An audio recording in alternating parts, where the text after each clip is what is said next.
are going to go ahead and get started. Welcome. It's so interesting how you all sat left of center, but that's okay. I love it. And we knew we were going to be a little bit more intimate group tonight, a little cozier in the numbers, and we were kind of joking. We're like, oh, maybe it's because we're actually speaking, and maybe that wasn't a popular move. Although, per survey, y'all said, yeah, we want to hear the counselor. So we thought we'd try this, and we have excellent information, so we're excited about that. And to be honest, between us, this is good, because what we need is just good Q&A on this topic. And so the fewer, the better, honestly. So anyway, you are meant to be here, and we're so thrilled you're here. And whether this is your first pep talk or your millionth, like the Razors, and many of you have been to most of them, thank you. It's hard to get out at night and set aside the time to leave your home and come out, and you don't know how much it blesses us, and we hope that it blesses you. That is our prayer. We have a lot of really good pep talks coming up. Well, a lot. We have 2 more, so we do 4 a year. I'll give you a little sneak peek. The next one is, and I can't remember. Chasing Failures. Okay, so this is Ryan Leake. Do y'all know Ryan Leake? Do you know him, Chloe? Y'all, let me tell you, this man is amazing, and the fact that we got him here at Legacy is kind of like a real, it's something. But we did it because we had a connection with him. But literally, he emailed the other day, and he's like, is the date set in stone, because I have to fly out to speak at Disney Corporation the next morning. And I'm like, it's kind of set in stone, because our Legacy calendar, there's no change in it. But that's who it is. So I would say go home and watch his video. Lana's the one that introduced me to him. Chasing Failure. It's an interesting concept, chasing failure. But yeah, you'll want to come and tell all your friends, because he's phenomenal. And then our last one, I'm just going to leave it to be a surprise, because we've never done anything like it. And it's slightly experimental, but it's also, I think, going to be super fun. So that's a little teaser. Anyway, all right, we're going to do door prizes. We love doing door prizes. Thank you all for coming. So you were highlighted upon entry. And we have 3 to give away tonight, so a slight drum roll, please. Our first winner is the Langfords. Yay!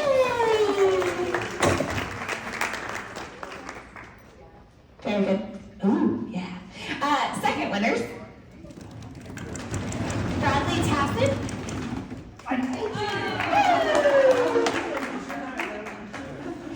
And winner number 3, Kristen Grove. Yay! Congratulations. Perfect. Mr. Mosley, we are figuring out technology. We're gonna solve everybody's problems. We have handouts. We have all kinds of stuff for these amazing parents who came out. We don't know why we have a smaller group. We decided maybe it's because we're actually speaking at this one, but we're taking what the Lord gave us, and we're happy because it will make better Q&A. All right, Lana, and I haven't even introduced Jenna Snyder, Director of Guidance, and I counsel upper school. Most of you are familiar. Kristen Gordon, she is our amazing early ed lower school counselor, and then Dr. Lana Sneer, who is our middle school counselor, and she's going to pray us in. All right, bow your heads. Dear Father, thank you again for who you are, and Father, just for the unbelievable honor that you have granted us to parent those that you have created and loved so well. And Lord, I personally as a parent am grateful for just your presence every step of the way. And Lord, as we approach this topic tonight, it's a hard one for so many of us. It's foreign territory, it's new stuff, it's always changing. But Lord, you are not foreign and you are not changing. You are always the same. And you have great wisdom and knowledge beyond belief. And Father, you control this world as well. Lord, I just pray that you will be with us tonight as we discuss this topic, that you will be present, that you will guide our words and speak to our hearts. In your name we pray, amen. All right, so if you were like me, this is one topic. I had a couple of parents as you came through that said, I can't get enough of this. You literally, just as we figure one thing out, it changes. And as parents, we want to feel equipped in every area. And this is an area that we are determined to help you feel equipped in. Technology can be wonderful, as we all know. There are so many positives, but then again, there are so many challenges, especially when it comes to our kids and technology. We know that it goes hand in hand. Social media has been proven to go hand in hand with anxiety and depression. The rates go up, so what do we do about that? We even have the Surgeon General issuing a health warning for social media. We have companies like TikTok and Facebook who are being sued because they're not taking our kids' best interest into account and creating things that are purposefully addictive. So it is definitely challenging, but we know with God's help, it's doable, and He's going to equip us. We are using some resources tonight from an organization, it's a nonprofit called Screen Sanity. We found their stuff to be super helpful. And our goal tonight is really just to give you some practical takeaways. Like, we want you to leave here, not just like philosophical thoughts. We want you to have like, okay, I've got this, and oh my gosh, this could help. That's what we're hoping. Through the night, there's a sheet. If everyone could grab this handout that says starting points and a pen. We have these at your tables. So we would like for you to take notes as we go here. There is also a QR code. So if you want to get your phones right now and just scan that, one big portion of tonight will be Q&A. What are your questions? What are you struggling with? How can we help you? So scan that, and then it'll take you to a Google Doc that's completely anonymous, and you'll submit your questions there. We'll go through those, and some of them might be duplicates, but we'll kind of weed through those and throw those out with some answers, things that we've discovered. We know that several of you could have potentially trial and error, tried some things that have worked in your family. So it's going to be a very interactive night, a very casual family time as we take on this topic. All right, so this is video driven. The video itself, they're short videos, and there are 5 principles that are listed on this handout. So what we'll do is take each one of them. Some are longer than others. The longest ones may be 6 or 7 minutes. So we'll watch the video portion, and then we'll pause, and the talking points will be up on the screen, and the discussion will happen at your tables. We'll give you 2 or 3 minutes to just discuss. We'll guide that with you. And then we'll kind of have some share time after you've discussed. And we'll go through it that way with Q&A. And meanwhile, all along, we're going to be sharing resources with you. We have a lot of resources. The resources we're referring to, we have them all printed out for you in the back. Color copies ready to go so that you can just grab whatever you need. So that being said, let's go ahead, and I've kind of not been going along, but the why, definitely you all, we see this. So in our offices, literally, I'm going to tell you, no exaggeration, 95% of, especially what Lana and I see, and Kristen more and more, the issues have a technology component. It's remarkable. So God is laying this on our heart. And we are so excited that we have a core group of people here that is excited, that is as interested in this topic and is wanting this information as much as we want to give it to you. Because we do feel that we, as a school, we want to be different.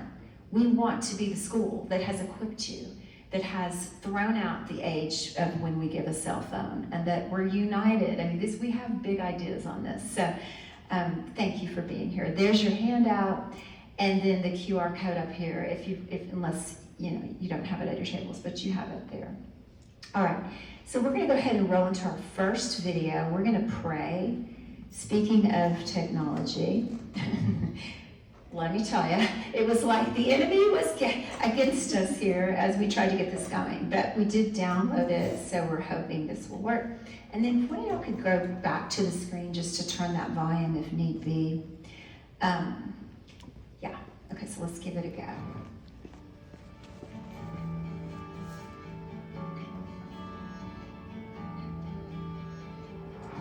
Yeah, then I think we need more volume. It's the other one. Here, I can grab it too. Yeah.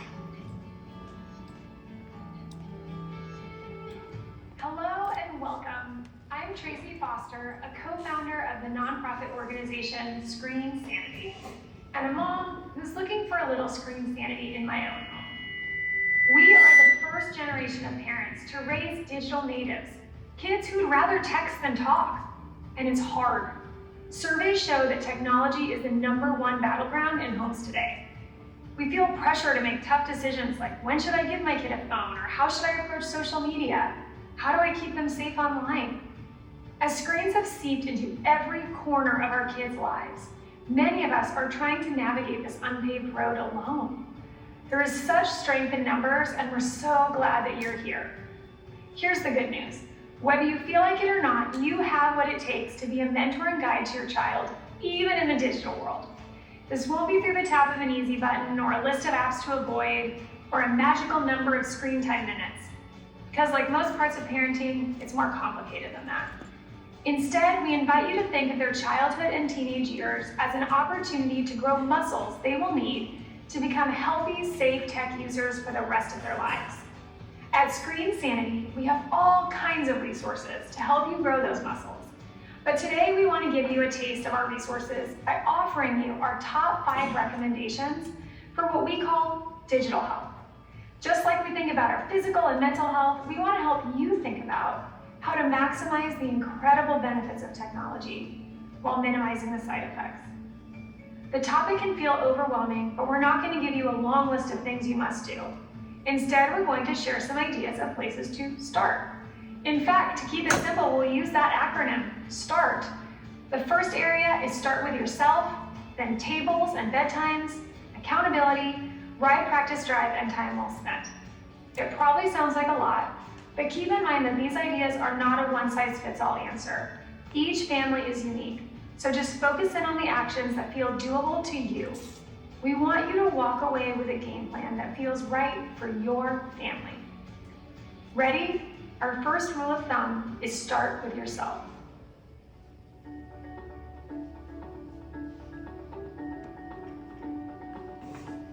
Studies show that we look at our phones more than 80 times a day, which makes sense. Today's parents have a lot on our plates. We invited our friend Will to give us a peek at how he was managing all the balls he's been juggling lately. Oh, it's so nice to all be sitting down together. Who can tell me something they did today? I drew a horsey. Good for you, son. I started smoking. I love you too, sweetheart. I'm selling bombs out of our minivan. I got a tramp stamp. I'm getting implants. I'm dating your brother. Uh-huh. I'm cooking meth in the basement. Great idea, kiddo. That's why you're so popular at school. This family is picking up on a phenomenon known as bubbing. It's a word that means snubbing someone you're with to look at your phone. Ironically, bubbing happens because you are trying to stay connected, but it actually disrupts your attention to the person right in front of you. Unfortunately, this distraction can accidentally send painful messages to our kids.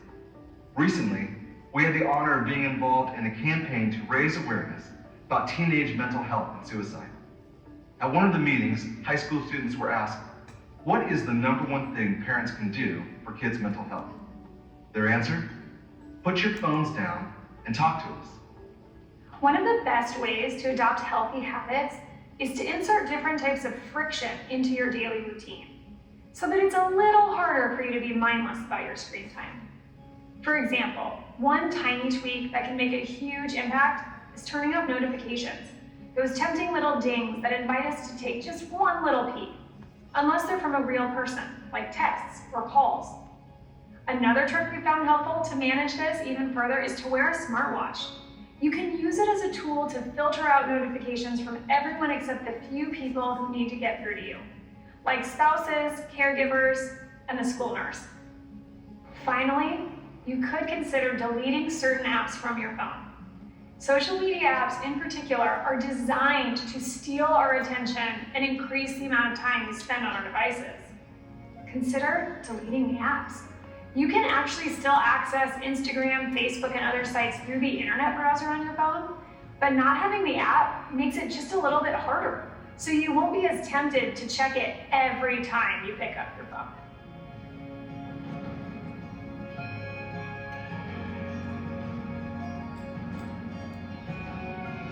Okay, so that's our first little section, which is, it starts basically with us. And if you're like me, my first thought to that is always like, why does it always have to start with me? You know, it's a heavy responsibility. And I need to shift my mindset to say, at least, let's do this. Oh, well, I don't know if I know. Like that? Oh, gosh. Okay, I'm tech savvy. But anyway, what a blessing, actually, that it starts with us. And that we can just tweak a few things and have such a major impact in the life of our child. And so what we want you to do at this point, this is our pause and reflect, is talk amongst your table about some of the key ideas that were mentioned. The phubbing, are you guilty of it? Have you heard of it? How often do you do it? Spring cleaning your phone, allowing notifications only from real people, that keeps us from being distracted. Use your smartwatch as a filter, or delete distracting apps from your home screen. So just take a moment to chat at your table. What things challenge you? What things maybe have you already been doing at your house? Or what things are you willing to, to do going forward?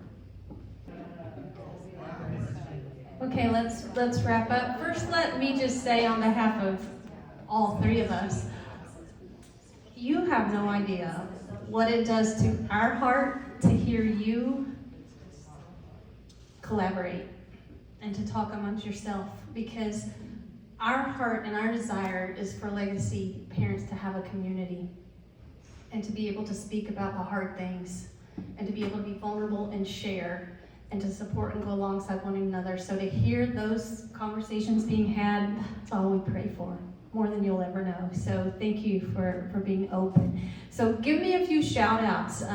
Things that you maybe talked about at your table, something interesting that came up, some insight that you gained. Let's just hear from a couple of you. I think we didn't know the phubbing. I didn't know the phubbing either. Yeah, and I don't know, I've never heard our kids use it, so maybe we can be really cool and come in with a comment, that I can tell my son, stop phubbing me, and then he'll probably tell me I'm just weird, but that's okay. But I had never heard that either, but it makes a lot of sense. And it's nice when we can put a name to something, not only for ourselves, but for our kids, that we can name it and then help them to correct it. So I like that he gave that a name. Any other comment? I think that taking the social media app off the phone, I have found is key.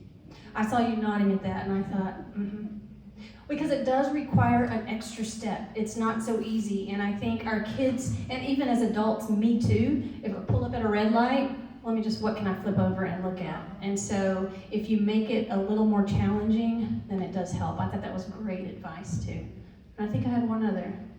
Someone at our table mentioned that they are looking at their Bible on their phone, and I do that too, even at church sometimes I see people doing it. And that their kids don't know if that's what they're doing. So Right. in order to model better and show them that there would be the Bible, a paper Bible. Yeah.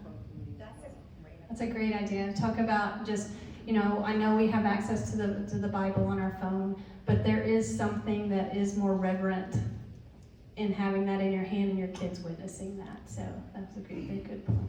Okay, so now we're going to watch our second video, which is entitled Tables and Bedtimes. Just want to say quickly, how many of you have taken your work email notifications off of your phone? That's hard to do too. That'll change your life. It really will. the studies show us that if the phone notifications are off, something happens in our body chemistry. If the phone itself is even near us and on, we respond differently. If the phone is near us and even turned off, we still are kind of on alert for it. So I love that you took the work. It was a hard thing for me to do, but it honestly has changed the quality of my evenings. I challenge you to do that.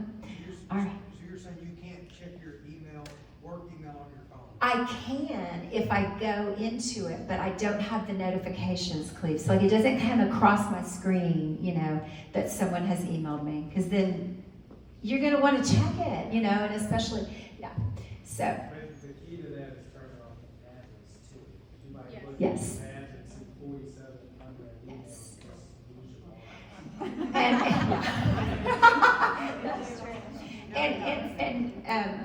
Yeah, I don't want to talk too much. I want to keep us moving along. But this whole point is huge because you have no idea how many times kids will come in and say that their parents are giving them a lecture about the very thing they do.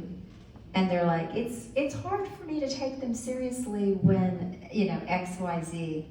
And you don't really know what to say to that as a counselor. Like, yeah, well, maybe you should have that conversation with them, Tell them, it would help me if you would, look at me when you're telling me to get off my phone and not be on your phone. So yeah, anyway, let's go on to our next.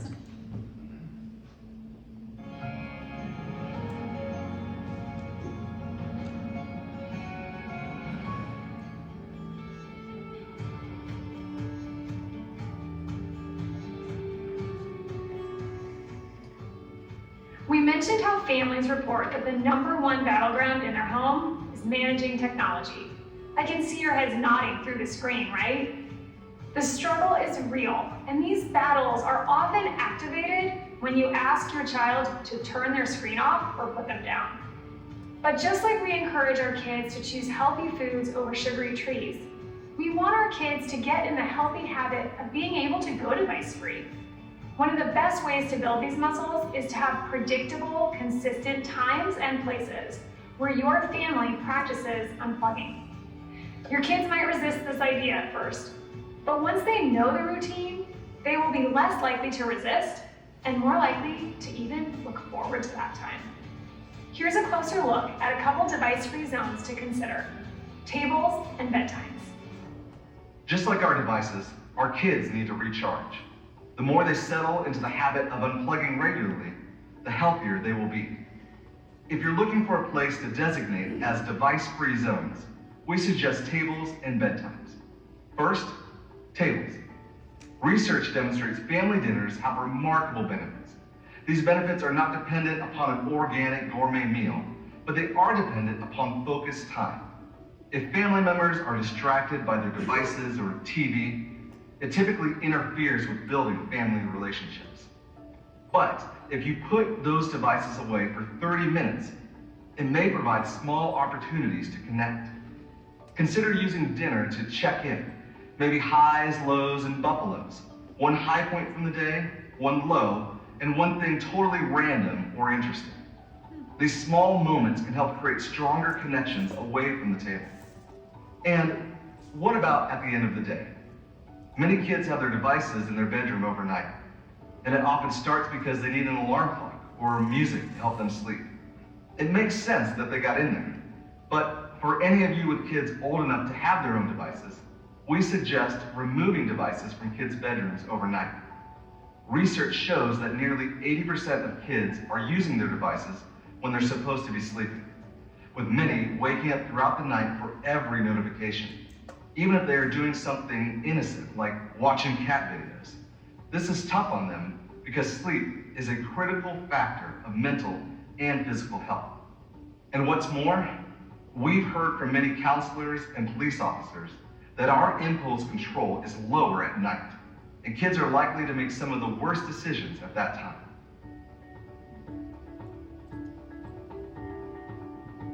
I don't know about you guys, but those benefits for those family dinners and just having the devices out of their bedroom really hit home for me and seemed like just such a great starting point, such a great clear-cut way to make sure that we're setting boundaries with technology for our children. And so we're going to turn and talk with our tables about this and the different things that we learned in this segment. We would love to hear a couple takeaways from a few tables. What stuck out at you from these conversations? I see you're being voluntold over there. No, I mean, just the big thing for me was that 87% of kids using devices when they're sleeping. And I got a FaceTime call at 12:30 one night. So I think what I would do when I get home is have a charging station, one little location downstairs or upstairs, so that I know for sure that they don't have access to it. By that time, that thing needs to be recharged anyway. Yes, and they need that sleep. Very good. Just to add something to that comment, I think the charging station is in your bedroom, behind your closed door. Because I've heard situations of that, friends and their kids went down into the area while the parents were asleep, got their devices, and then all kinds of inappropriate things started. Excellent point. I'm just going to say something regarding the dinners. So we realize family dinners are very hard to have in today's world. So we just want to say we're in it with you. We feel you on this. But studies will show you that family dinners are directly linked to a drop in all sorts of behavior. I mean, literally studies will show you drop in substance abuse, drop in teenage pregnancy. Like, it's linked to so many things, and not that our kids are headed there, but just overall, the social emotional health increases so much with a family dinner. So it's kind of a mantra of mine. I have books on it. I really, really believe in family dinners. And you can start small with that. We just did a podcast on family traditions, and we talked about this for a bit. We have a podcast called Power Tools for Parents, if you don't know. Tune in. It's on Podbean, which is a weird platform. But if you tune in, we talk more about some things that we go into depth with. But the family dinner is something, like even my grandkids now will come over. They know we have family dinner, and we have the talking. You all have talking points, like little jars with talking points. So fun. It's like the first thing they grab. And there's just something magical about sitting together for a meal around your table. Literally can be something you've picked up at Chick-fil-A. But let's just all sit down and just tune the world out and be a family. So it's challenging. So we don't want to criticize, but we also want to challenge you. We've been trying to high-low buffalo at our house. We've done the hills and valleys, the best thing in your day and the worst thing, or roses and thorns for quite some time. But the buffalo has been a really fun addition as just something random or funny that happened in the day. It's also good at extending the conversation. I have a 5-year-old who sitting still is not his favorite thing in the whole wide world. So it leads us to further, deeper conversations and just laughing over meals. That's been a good addition. And I just want to add a little something to the phones in the room because it's just something that I believe so much in, just because of all the research that shows all of the things that happen when their impulse control goes down. My dad used to say to me growing up, nothing good happens after dark. And, and there is definitely some truth in that. And so having their devices in the room, there's all kinds of temptations there, and kids are going to push back. But here's the main reason I also like to have the device out of the room. Our kids, their devices for them are their identity. I mean, it's like an extension of who they are. And it's something that's always in their ear, and all of this bad stuff and all the social comparison and everything is just 24/7. And so if we can take that away from them and give them an opportunity to reset in their rooms at night, then we are actually giving them an incredible gift. And we're teaching them how to calm themselves, how to sit with themselves, how to let their minds wander a little bit, how to be bored. I mean, all these great things that are designed to help their brains soften and recharge happen when the device is away. And most kids will say to us when they lose their phone or they don't have their phone, it's a blessing. Most of them will say that. They just won't put it down themselves. But 9 times out of 10, they're happy when they have time without it. So I really encourage you to just do it. at what point, so I have a 13-year-old and a 16-year-old, and the 16-year-old, even though we have screen time set up, he likes to listen to podcasts at night. So, and it's just been a source of, do we let him do it? Do we not let him do it? Like, the 13-year-old just puts it on the charger downstairs and it's not a big deal.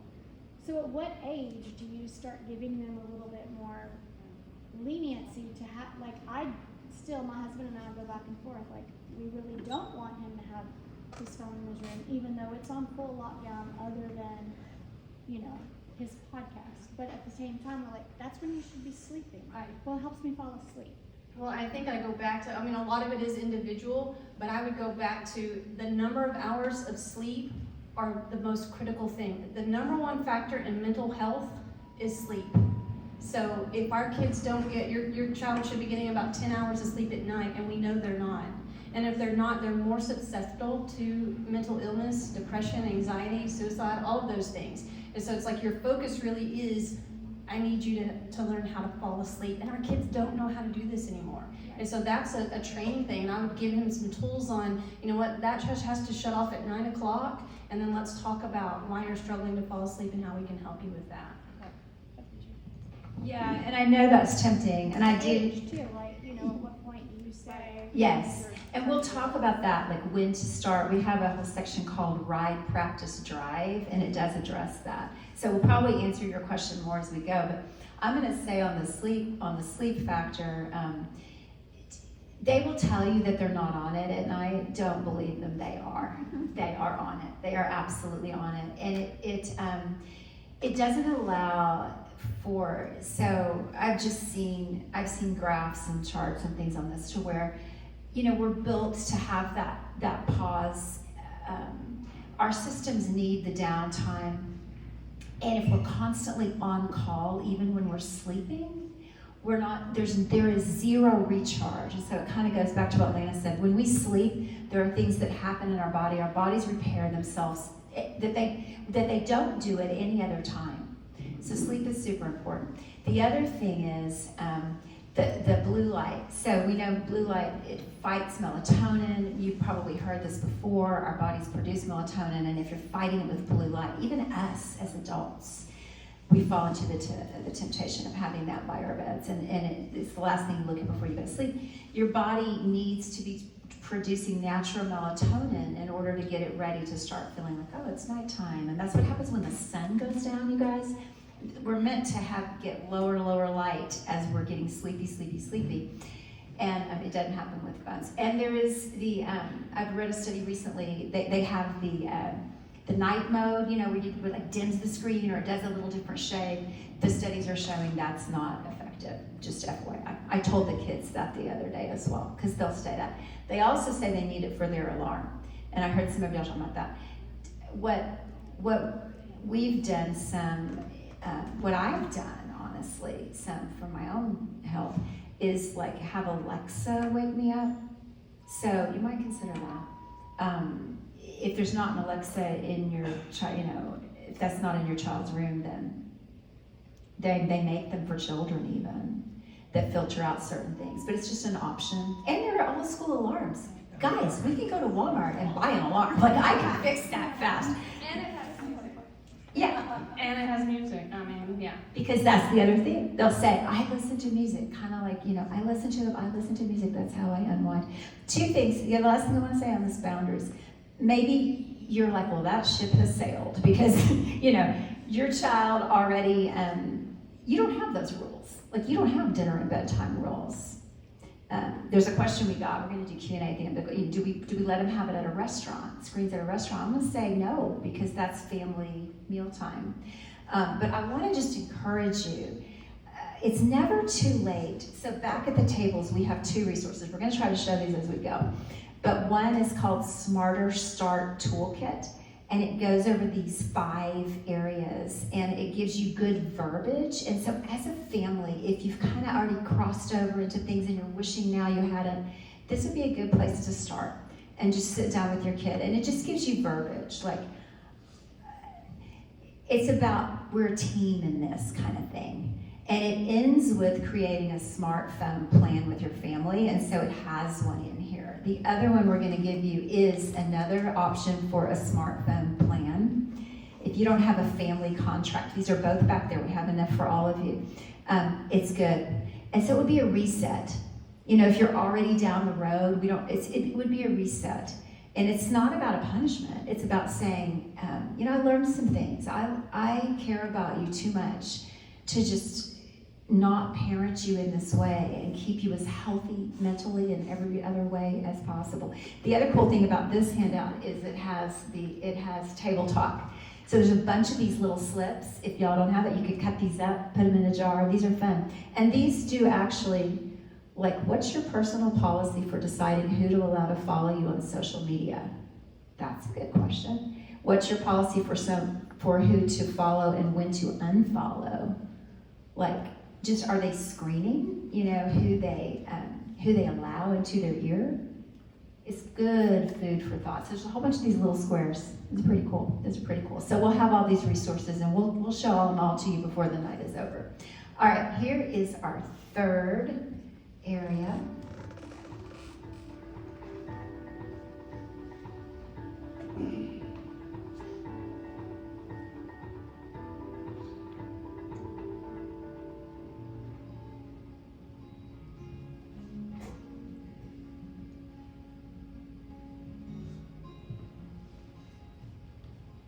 When we reflect on our childhoods, many of us have memories of playing hard on the schoolyard jungle gym. But today's kids spend a lot of time in a new kind of playground, the online world. Unfortunately, it's the kind of playground that isn't just for kids, doesn't have a gate around it to protect it, or a recess teacher to supervise. While the internet gives kids many powerful opportunities to explore, create, and connect, it can also be filled with bullies at best and predators at worst. And unlike the school playground, these bullies can't be left behind. They have access to our kids 24 hours a day, 7 days a week. In short, there are many reasons it's a good idea to keep an eye on the places your child has been in the online world and put boundaries around where they can go. Because even though they're under your own roof, accidents can still happen. Let's hear more. A recent study revealed that 94% of teenagers ask the internet for advice before they ask a parent. Unfortunately, we hear stories about this a lot.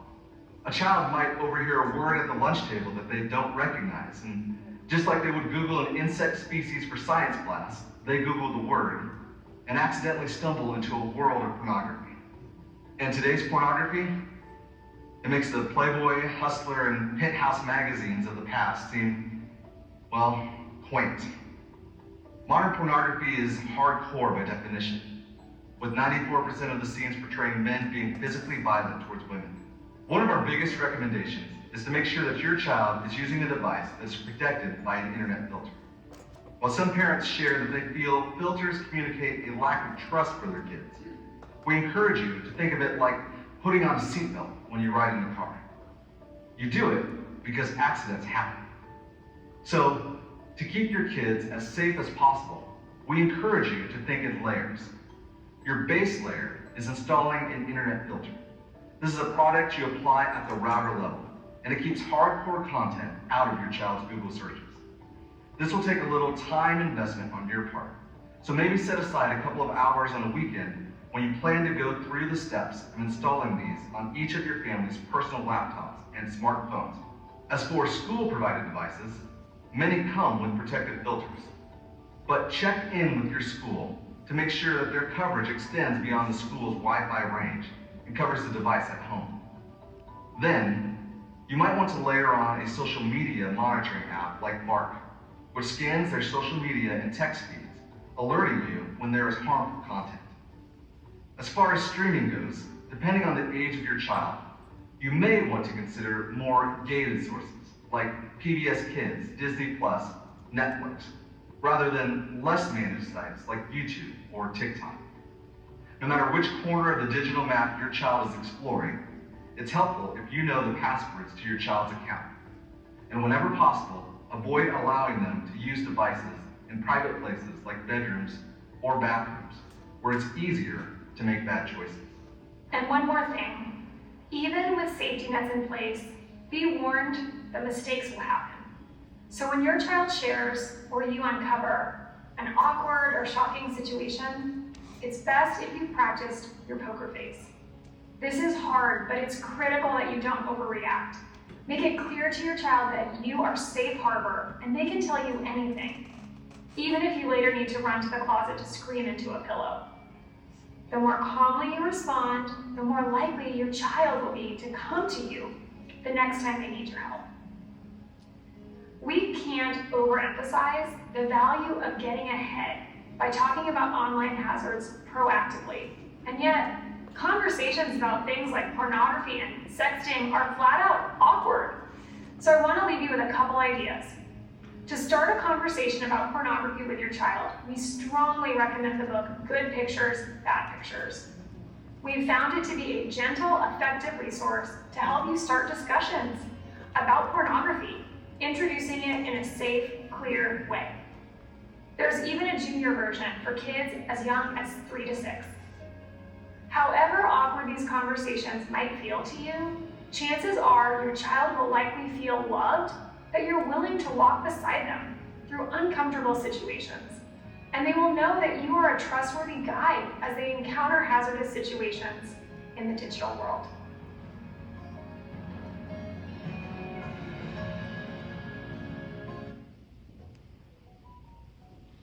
All right, so let's go ahead and turn and talk and spend the next couple of minutes discussing this and any questions you might have or thoughts as you're going through your discussion.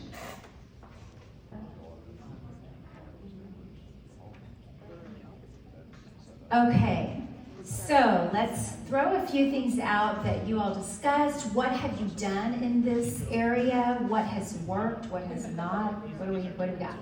Joe? I have more questions, I'm sorry. No, yeah, that's great, yeah. So filters. Yes. Recommend a specific filter, it's gonna be in a different section? No, it's now. And that is a huge question that we get.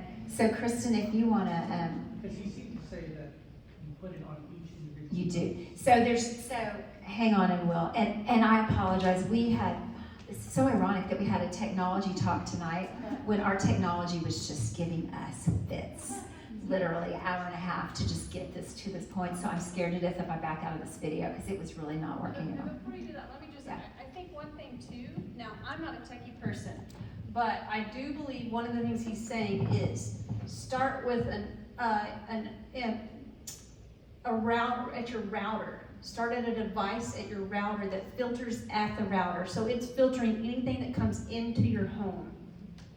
So you actually put a device on your router so that it's catching everything, and then you got to go and put things on each device as well. But there's layers. He's talking about layers of filtering. Yes. So, and then the other layer would come in when you talk about social media. Like there's filters we can actually put in place for social media. There's filters we can put in place for streaming. So like Disney Plus, those all would be found within the streaming app itself. You can get in there. I know I've done those for my grandkids on a lot of those where it requires a password for certain content. What I want to show you, which I wish I could show you on the big screen, but I will tell you this. At the end of this presentation will be another QR code, and all of this is in that QR code, so you're good. In fact, every resource and then some that we're talking about are in the QR code. So you can go home and look all these up, but I'm just gonna read some of these off to you. Kristen we're old. So Kristen is the one that is actively using these. I'm gonna let her speak to those a little bit. But for instance, some of the resources here that they mentioned. So this is at the router, ARO, Gab Wireless. It can come in the form of a watch or a phone. That's a starter phone. A lot of people recommend Gab, and you've used it and loved it. Okay, Dana. First for GPS. Yeah. Where they were in the neighborhood. Yeah. And then we moved to the phones, and they had that until high school. Perfect. They weren't happy about it. But more and more families are doing that. Do not feel like, if you're like a lower school family, I know we have a lot of lower school families tonight, Don't feel like when 5th grade rolls around or whatever, I mean, literally it's 5th, sometimes 4th, I have to get my child an iPhone. Don't feel that way. You can get them a starter phone. Kristen's done it. Kristen, actually, you want to talk about what your experience? We just did a watch with our older elementary. They've come a long way with parental control, so no one outside of her grandparents, aunt, and parents can contact her on it. It'll get a message that says this person's not in your contacts. So they've come a long way with their parental controls. Yeah. Okay, we're going to talk through some of these because I know you want to know these names. What I can tell you is we have not gone into each one of these, but if it is a resource on this website, it is highly vetted and it's worth looking into. This is Screen Sanity, but the QR code, Joe, is going to get you to this exact thing. Okay, so moving on, a pinwheel phone is another option. We also have a handout that's going to compare phone options. First phone comparison. So we have 4 options here. Gab, Pinwheel, Bark, TrueMe, and you can see. Can I just add something real quick about the Gab? I don't know about the others, but every Thanksgiving, they give away free phones. So if you're thinking of, like, it's November, and that just popped into my head. So Yeah. this month, if you go to gabwireless.com, Okay. they'll probably be giving away free phones. Free phones with Gab. And I have 2 boys, and we got 2. Oh, so just like not even a raffle or it's just a thing. Oh, you put your name in the hat. Wow, I love that. All right. Oh, absolutely worth that. In the month of November, so around Thanksgiving, just, I haven't gotten a new, in fact, I have a Gab that we didn't even unwrap, so if anybody wants that. Okay. Just let me know, I'll give you a free phone. Amazing. Yeah, tomorrow. Free phone. In the month of November. Okay, month of November. And honestly, I wouldn't feel bad about going backwards. If you've given the iPhone and now you're sitting there feeling remorseful for it, you've learned new information. God has entrusted you with me. We need to talk about why this feels safer. And let's sit down and have that conversation. And we're going to put the iPhone in the closet, and we'll get there. Okay. Clean browsing, Bark is mentioned, and Apple Watch, like Kristen uses. Cosmo Junior, Track 2, I've never heard of that. Covenant Eyes, I think we've all heard of that. With pornography for our churches, that's just a good, healthy one to have on your device. Circle by Disney, has anyone tried Circle? Do you like it? No? I've heard negative things about Circle. Gryphon, that looks like it's at the router. Protect Young Eyes website. Custodio is a popular one. Does anyone use that one? You've used it? Did you like it? Yeah, we use it. Okay, good. Our Kid Online website, good pictures, bad pictures, which we have these. We vetted these for you. We ordered them. This is good. Yeah. So I would get this. It's on Amazon. This goes up. Kristen is saying she would definitely use this through 4th. It's going to tell you, like, whatever you just said, 6 to 8 or something. It's good through 4th. It's very good. It's very tastefully done, and it's not awkward. I found it helpful. You want to talk about that one? Well, and this one is just for older kids, and of course your much older kids will moan and groan, but again, it's just really great for conversation starters and just to crack open that very uncomfortable topic. And so it has really good just little sections, and it has like little questions to ask and stuff like that. And so it's just a great way to, kind of take the edge off of an uncomfortable topic. What age group? I would say like middle and up. Through middle. Yeah. And I would even, you could use that with freshmen potentially. Yeah. But a second grader, that's Too low. That's too intense. It's pretty rich. It's like, this is more like a picture book, whatever one we have. Yeah. It's more like a picture book that you could read at night to them in just with one sitting. The other's a little bit of a project. It's almost like a study with your middle schooler. We love And it. it's trying to help them understand what pornography actually is doing to the brain. And so it's helping them understand the dangers of it. It's beyond just the pictures that you see. It's what it's doing to your brain, how it impacts your brain and your future relationships, how it changes the way that you view love and affection and all of that. So it just goes deeper for them.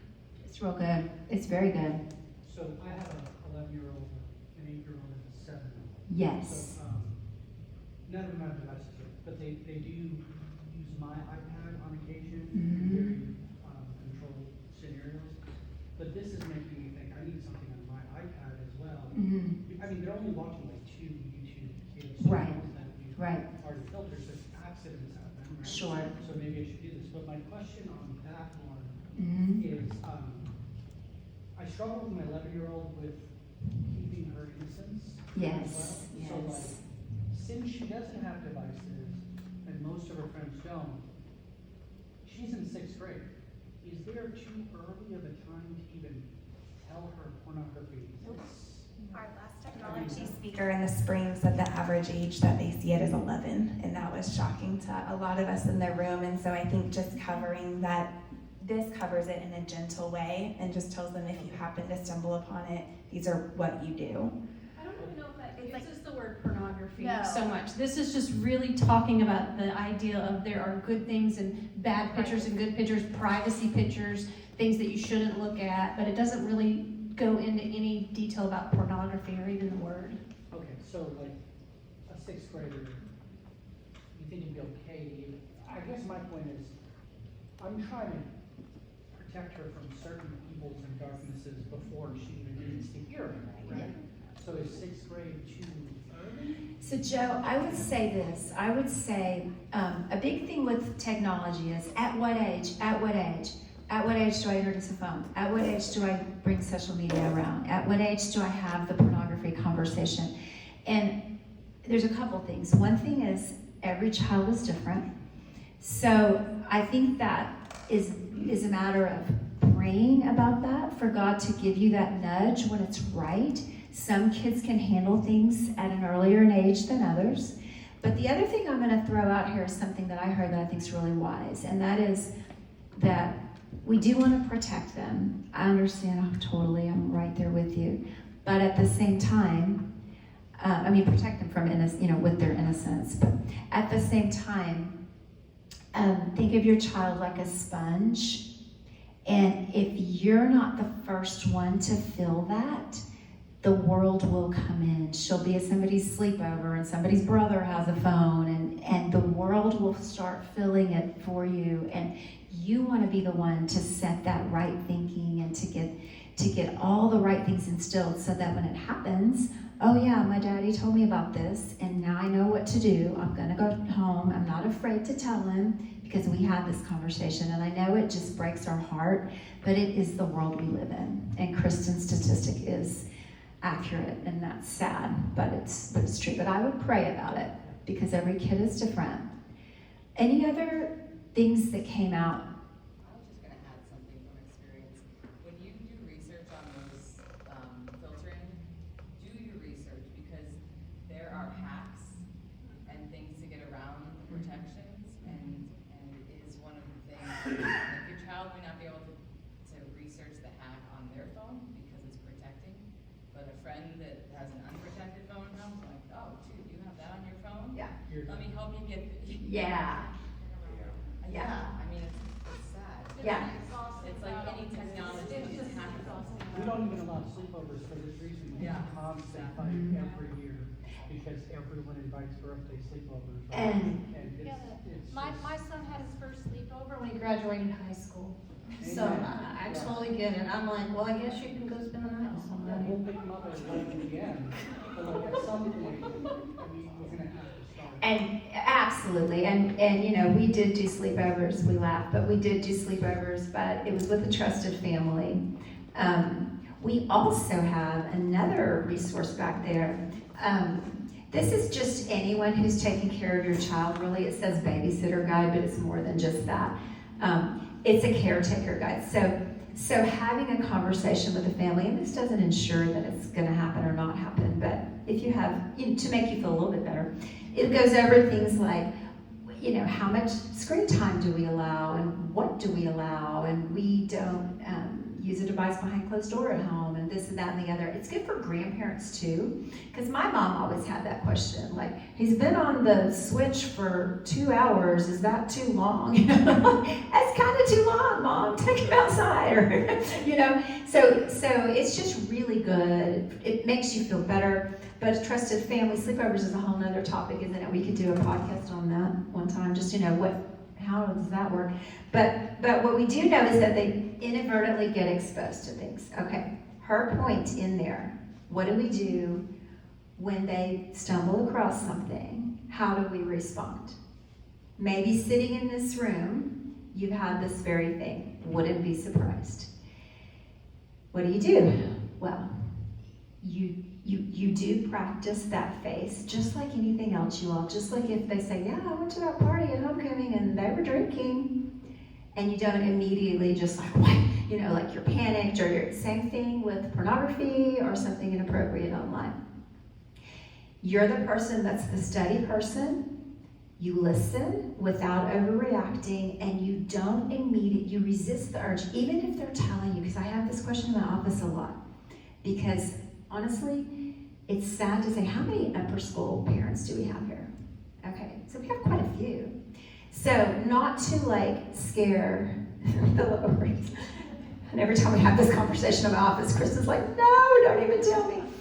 But modesty is becoming less and less important to them. And things are becoming normalized, which is the very reason we have this drive from God to try to help our families, because they do send inappropriate pictures. They'll send nude pictures of themselves. And these are kids sometimes that you're like, gosh, you're kidding me. Sometimes when they're telling me, I just want to cry, because I'm like, you're better than that. But I've had parents say, what do? Like, I found a nude on his phone. Like, he sent a girl a nude picture. What do I do? And, real case scenario, I'm like, okay, well, you don't overreact, and you sit him down, and you resist the urge to immediately say, you're grounded, and you take everything away because that's what they think you're gonna do. I'm sorry, Cleve. And maybe it ends up that way.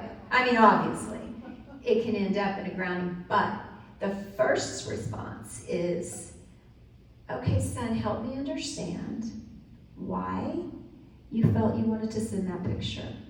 I've asked boys that. Well, because, all my friends do it, and it's the way to really kind of make that relationship solidified, and I'm like, oh, okay. I'm like, well, let's talk about a million things here. Let's talk about where our identity lies and how we don't have to, if we have to do that to get a girlfriend, or vice versa. Girls, the worst about saying, if I don't do that, he'll break up. So be it, and we literally practice. I've role played with them in assemblies just with girls. Girls, this is what we do at Legacy, just so you know. Girls, what are you gonna do when a guy asks you for a new picture of him? I just go there because it's happening. So they'll say, I'll be like, throw some things out you can say. And so we literally practice, what can you say, And so having those kind of conversations, I hate, and it's not, don't get me wrong, you all, it's not like it's like rampant, like it's the daily, struggle in our offices, but it is real. So I just, I need you to know. So it's that conversation, help me understand why you felt the need to. Let's talk about why God has better for us. And, just be prepared for that conversation to really listen and not immediately condemn, but then you're with them, okay, we know this is not a healthy, good thing for you, so how can we make sure this doesn't happen anymore? And, they may not have a firm enough response, but at least you're trying to kind of team involve, this is us against the world, And then based on their reaction, maybe you say, well, that's a good start. I think Mom and I are going to talk about this, but we may need to take your phone for a bit until we feel you can be trusted, and we'll slowly in increments give that back to you, or maybe, and we can talk about passwords, We're going to install a password that is protected by us. We are going to check your phone with random checks, which I highly recommend. That's part of the phone contract. It's not a surprise. Here's your phone. Just because we love you, we will be checking. And somebody had a question, how often is too often? Like, whatever feels good to you with your child, but I do think it needs to be kind of like a Vegas slot machine where you're not, I'm checking your phone every Sunday night. Well, no, they'll erase everything. They'll clean that thing up. So it's like just at random times, or in Snapchat disappears, even though it really doesn't. You can pull those images up, but they think it disappears. So part of that, if I were a parent right now with a child with Snapchat, I would sit down with them and say, because they have unopened snaps at any given time, so just random time, go in your room, hey, pull up your Snapchat, let's open up your most recent pictures, to just check. They know that they're going to be looking at their pictures, and you're opening something that they haven't even seen. Do you see what I'm saying? So they can't erase it before you see it. That's one thought. Passwords. It's that ride, practice, drive, and Atlanta, I think that's our next section. But passwords, don't apologize for knowing your kid, for needing to know your kids' passwords. It's not an invasion of their privacy. It's not. It's just good parenting. And then there's a time, to your point, there's a time when we take those training rules off. I mean, we're sitting in a college, like, we don't want you to just be like someone who's just been released, with all the freedom. We need to see you succeed here at home. So we have thoughts on that. We'll get to in our next section. But anyway, I feel like I've talked a lot. But the pornography thing is a big thing. And we as much as you want our kids to avoid that. Any other questions or comments on this one? This is a big one. Look at those resources and, oh yes. And I think this actually happened at Legacy. So my daughter's in 3rd grade and they removed Google Earth from the tablets because you were able to zoom in on swimming pools and see people bathing suits. Wow. How interesting. But I mean, it's something innocuous to where you're looking at Google Earth and just looking at different. Absolutely, it can happen, which is why we want a gab phone. And the other thing is, we'll just add this in, like video gaming. They can get people through a video game platform to say, hey, if you give me if you give, like, just to help them like level up or whatever, I'll send you a really cool picture. That happened to a friend of mine, and they can send something inappropriate. So video games are another area, and we'll talk about that. Well, they can. I know one that came across my office is the ability to purchase a phone number for a short time usage, and so then you can send your nudes via that phone number, and that phone number is bought through a third party. So if they track, even like things get turned over to the police and they're tracking those nudes, it'll track to that third party phone number.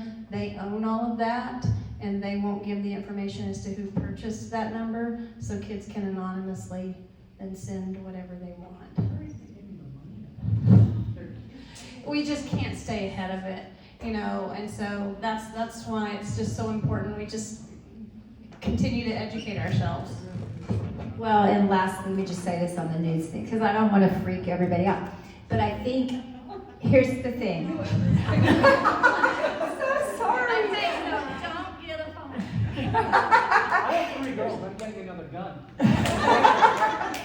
So here's what I will leave you with. I mean, I want to be real with you. I want you to be prepared, just like the kids, I don't want to pretend like, this happens.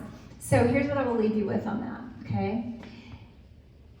What Lana said is true. Like, there's a million ways to get around things, but it all starts with good parenting, which you all do, or you wouldn't be here, in your homes, with a conversation about your identity in Christ. And you're secure in that. And if they're real grounded spiritually, those are the kids, I'm just being honest, those are the kids that I don't see it with. If they're really, really grounded spiritually. So I think it's the big conversation that can happen proactively too. Okay, other thoughts there, you all? Questions? Okay, let's move on. The last two are super short, so it's fine. Thanks for coming, yeah.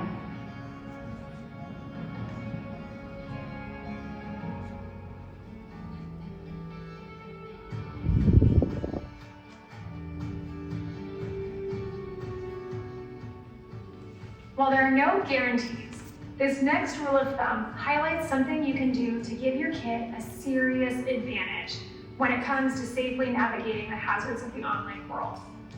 When it's time to introduce them to new technology like smartphones or social media apps, take a driver's ed approach. We call this rule of thumb ride, practice, drive. Let's take a look. We use 3 words to guide our device introduction process: ride, practice, drive. Because teaching a kid to drive a smartphone, it's kind of like teaching a kid to drive a car. Think about it. When you teach your kids to drive, you don't simply hand them the keys and wish them luck. The car is a powerful machine that could crush them if they didn't know what they were doing. So instead, you prepare them to navigate risky situations and road hazards. You put them through driver's ed, which is an intentional process that starts with limited freedom and grows slowly as students demonstrate competence. Eventually, kids learn to be independent and self-regulated drivers. We're convinced that a similar approach could be taken with smartphones. When it's time for a device, consider starting with a device that is simple and limited.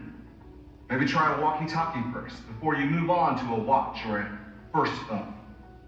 These types of tech products allow kids to experiment with independence and allow kids to develop conversation and eye contact skills, which boosts their social, emotional development. As they prove that they have mastered one digital driving skill, you trust them to try out an even harder one. Eventually, you will feel confident that they are ready to try out a smartphone stripped down to limit its features. But be aware that when you do so, you should plan to log many hours riding in the passenger seat, helping them practice digital skills.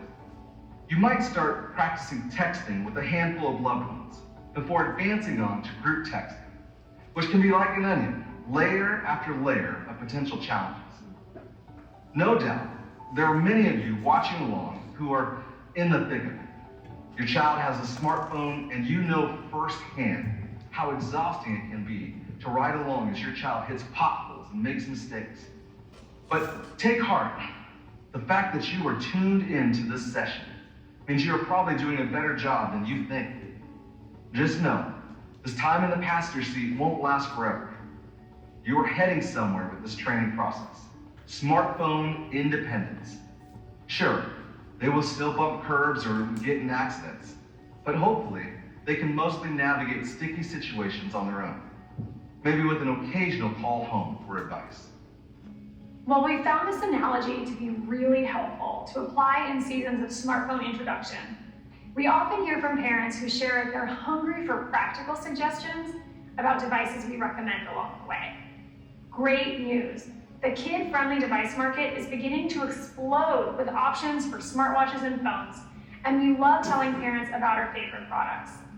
We are regularly sharing on our website, newsletter, and social media feeds about products that we have found can really be great training wheels for the pre-smartphone years. If you haven't yet, visit our website to join our newsletter list.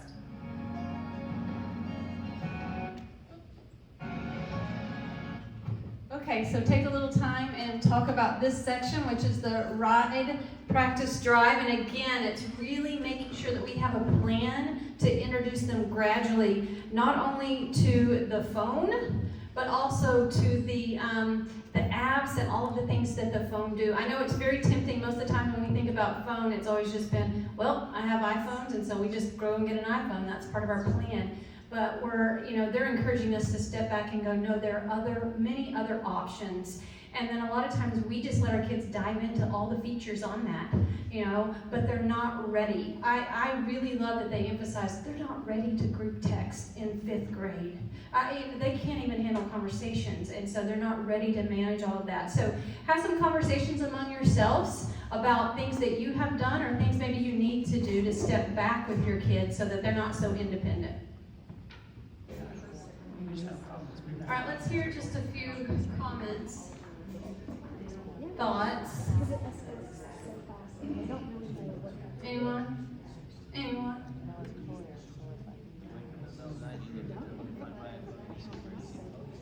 Anybody have a comment or a thought? Learned something new? Challenged by something? Have you all felt like you've done this? I'm jumping out right and say no. I mean, I just bought my kid a phone and then once he failed and stumbled and made mistakes, then I went, well, hello. But it never dawned on me because he was the first child I was raising during this generation of technology. So I really wasn't aware of all the dangers that are out there. And so this is powerful stuff to me that you have an opportunity to navigate it in that way, in that slow pace. And there's a handout also that we have back there that really goes through what the steps of this looks like. What does it look like to ride beside your child completely with the phone and not hand everything over to them? What does it mean to practice with them? What does that look like in terms of texting? What does that look like in terms of sending pictures? What does it look like in terms of apps? And what does that look like when they get to be independent? And if you let them go off to be independent and then they struggle, how does it look if you have to pull them back a little bit? And we still have to do this. I was talking to the girls in the office, and I have a driver, obviously, and he's been a great driver. But if I find out that he's not driving so well, he's getting lots of tickets, or he honestly had 3 wrecks in a week, then that's when his dad said, you know what? I think you'll ride with me and I'll ride with you from now on. I want to see what's going on. So it's never too late to say, you know what? I need to step back in for a little bit to give you some guidance in that area. So that's a great, great handout just to start some conversations on that. All right, and then our last section is just on meaningful time.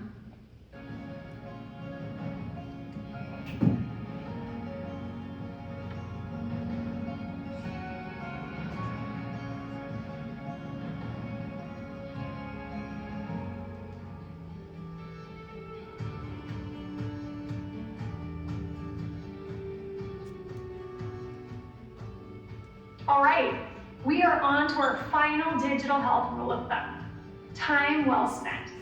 Here's the deal. At the end of your life, all you have is your time and attention.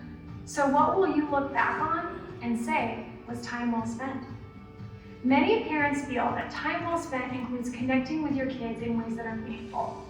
But it doesn't have to be serious. At the dinner table, plan a stack of table topics cards to help spark funny conversations. Or maybe carve a timeout once a week to start playing a new sport together. We also have to be intentional about how we pursue their hearts in the online world. Learning to live in harmony with technology can be hard. It is one of the most forward-thinking actions you can take as a parent in the digital age. The key is, screen time really falls into 3 buckets. Times you create, times when you connect, and times when you just consume. A good rule of thumb is to choose screen time that helps you create and connect rather than consume. So apps that helps kids write books, make time-lapse videos, or design buildings. This helps build and grow different parts of their brains, as opposed to going down a rabbit hole of TikTok binging, for example.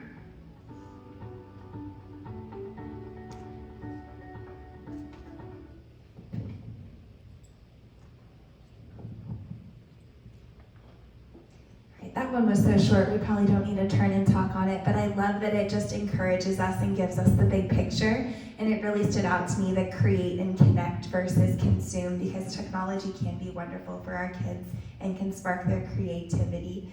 And so we just also wanted to spend some time going through some questions that were submitted.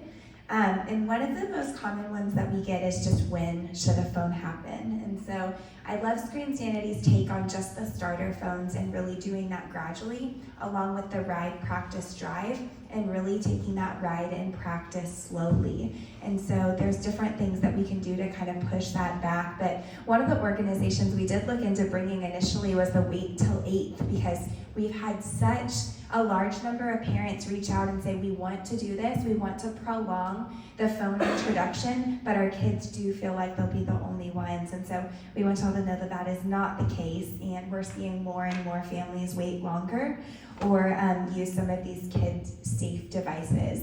And so what ride practice could look like while prolonging the phone is just on your device having 1 or 2 friends that they are able to message with occasionally to practice in front of you, and not having that on their kid-safe device, but just monitoring in different ways so that they're practicing authentically but safely can help prolong that. Another question that we got, and being in the middle school, I hear the kids often struggle with this, is what do I do if my child doesn't have a phone and everybody else does, and they come home and that's one of their struggles, is everybody has a phone and I feel left out and I'm missing out and I don't know the things that they're talking about and I'm not able to text. And the first thing I would say is validate that. I mean, that's hard. It's super hard. It's super painful when you do feel, that you aren't a part of something, and that there are conversations that are being had and you aren't a part of those, and you can't really, connect with kids and at your table and stuff. And so validate that is a struggle, but then empower them and walk with them on how are ways that they can navigate that arena. I know there was one boy, I don't know if this was you telling me about the boy who, he didn't have a phone, but all of his friends, or he didn't have gaming, and all of his friends had Minecraft, and he didn't have a clue about it, so he went and bought a book. And he bought a book, and he really educated himself on the characters in Minecraft, so he could sit at lunch, and he didn't play the game, but he sure knew an awful lot about it, so he could participate in the conversations. And so it's helping your kid to figure out, what are they talking about?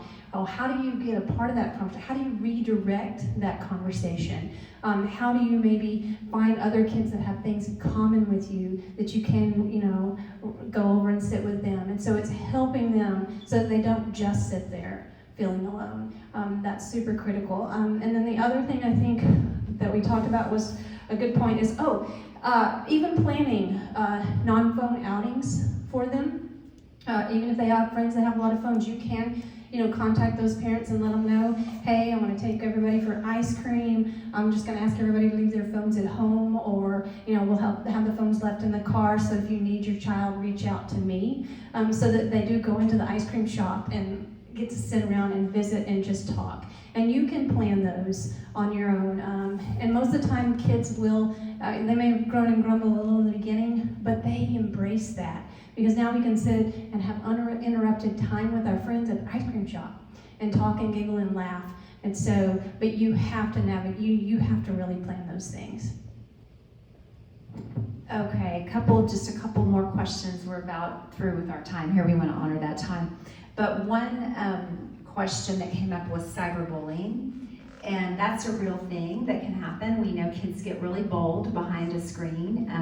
They say things that they wouldn't otherwise. And if your child has been the victim of that, it's very discouraging and hard to know how to handle that. So we teach a few things. We're all about taking a two-sided approach here at Legacy. And one is we don't tolerate bullying. Number one, you need to know that. And at every level, our vice principals are really good about putting a stop to it. And I know sometimes kids are afraid to stand up because it'll get worse. That's what we always hear. Well, guess what? Then the bully has won. And I can tell you, literally, once we call a kid out on it and we really say how serious it is and what could possibly happen if this happens again, or if any talk further happens, if you're going to talk to your friends now and say, oh, I got called into Embry's office and blah, blah, blah. Well, there's a way of saying if we hear of any of that, you'll be reprimanded harshly for that. So we need this to stop. And it does. The other thing is equipping the victim. So if your child is one who does get those kind of comments, they need to know how to not let that define them. They need to know how to be empowered to go into an Instagram account and report it. They need to know how to reach out to that person and say, you need to stop talking about me in that way. We just did, the other thing I want to tell you about briefly, we're introducing a new student social emotional curriculum that addresses all things technology. Right now it's at the middle school and the high school level. They do have it for the lower grades. We're vetting it. We're real picky. But this last lesson that Lana and I both ran was on this very thing. If you get a negative comment, whether it's in a group text, whether it's through a social media post or what have you, what are you going to do about that? And it's pretty cool. It's a good lesson. They had some good conversation, even the boys, even the young men, and that's hard to do in high school. So, yeah. And I want to call your attention to all the resources. So, before I forget, because I definitely don't want you, let's see, I don't want you to miss out on this. And let's see if I can get to that. Okay, so here is this Screen Sanity website, just a preview of some of the resources, and it's trying to put me back in slideshow mode, but I'm just going to keep going. I'm going to roll through these, you guys, and just briefly tell you what's back at those tables. Back there for everyone is the Smarter Start Toolkit, which goes through each of these 5, and it literally gives you verbiage for like ride practice, so how you can sit down with your kid and it doesn't feel like an awkward, hard conversation. You're going to get a smartphone plan, each one of you, and that's also in the Smarter Toolkit.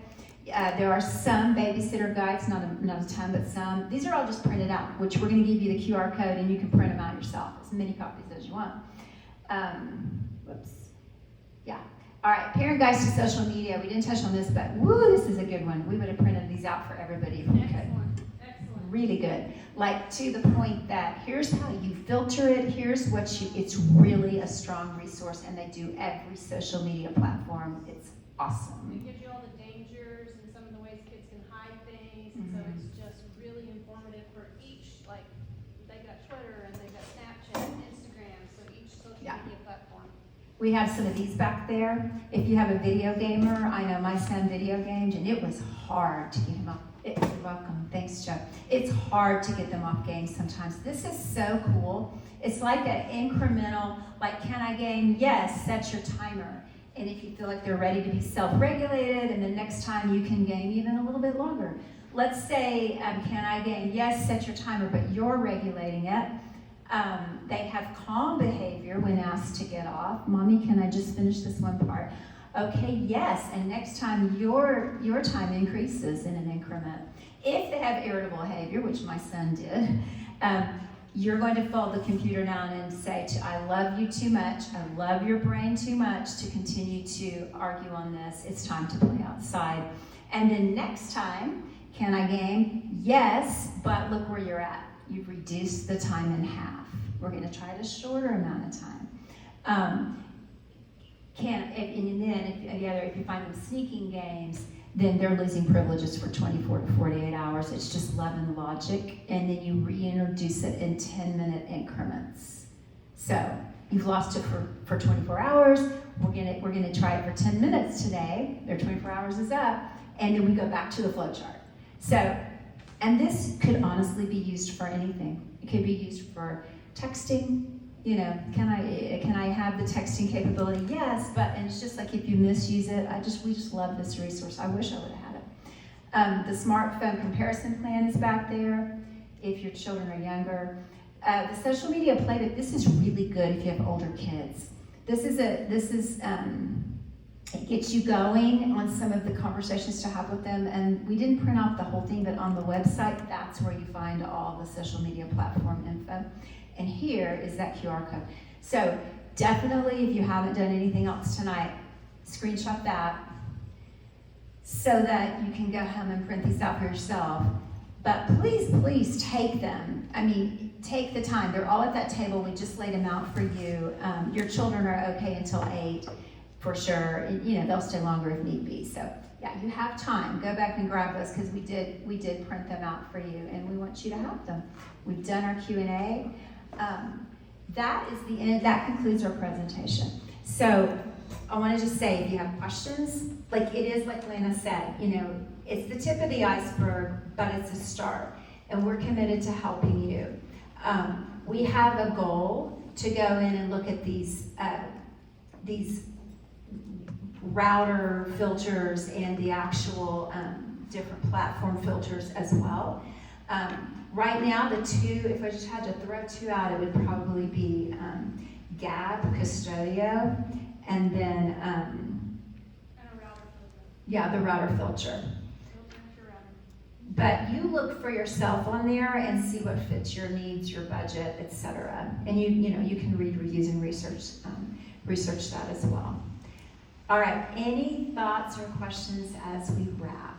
Yes. I wanted to say, truly, if anybody does want that gap phone that I have that's unopened, I will. Okay, and beeline to Dana.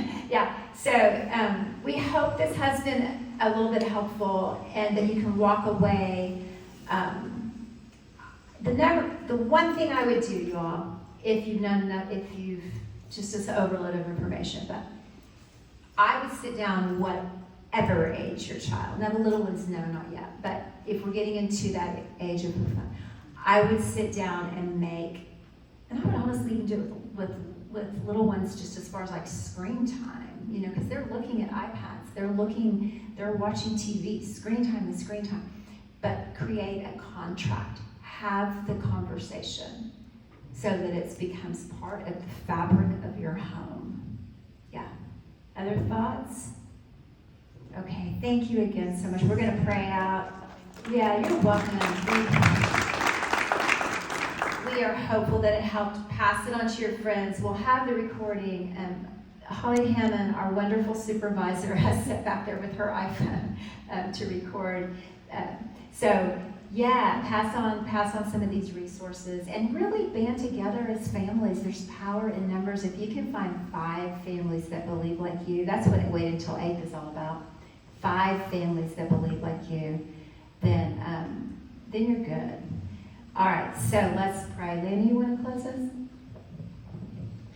Dear Lord, again, I thank you for just who you are and how steady you are and how loving you are. And Lord, how you long to walk beside us as we parent during just what I consider these hard, chaotic times, Lord. Father, help us to just navigate at your feet, to constantly be turning everything back over to you. And Lord, above all, help us to just pour into our kids' hearts, introduce them to you above all, and help them develop a love for who you are, because Father, that's where the real change happens. In your name we pray.